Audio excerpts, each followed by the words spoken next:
আমার আরে বাপ রে না গলে না তো জানি এখান থেকে জানি না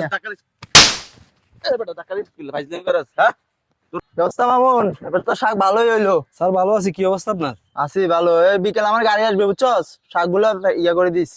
স্যার এবার শাক আমি আপনাকে দিব না। এবারে সব শাক আমি নিব। না না, আমি আপনাকে এবার শাক দেব না। আমাকে টাকা কম দেন। এই টাকা দিয়ে আমি শাক বিক্রি করতে পারবো না। তোর জন্য টাকা আনছি, টাকা কম দিবা না। টাকা আনছেন আর যাই আনছেন এটা আপনার ব্যক্তিগত ব্যাপার।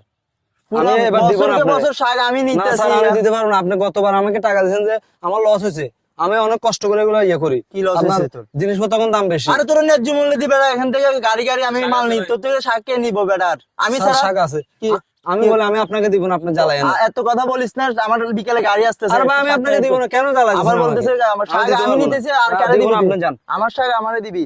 হবে তোর থেকে বছরকে বছর আমি শাক আপনি নিতেছি। গতবার শাক নিয়েছেন অনেক টাকা কম দিয়ে গেছেন। 50,000 আছে, তুই এই শাক যতটা আমি দিব না, এটা আমি আমার অন্য একটা ফাটিয়ার চোখে দিব। তুই কথা বেশি বলস মামুন, তুই কিন্তু বেয়াদবি করতেছস। তোর স্যার আমি দিব না। কথা আসতে বলেন। বেয়াদবি করতেছস কেন? তোকে বলছি যে আপনাকে দিবে না বলছে, আপনি তো বাড়াবাড়ি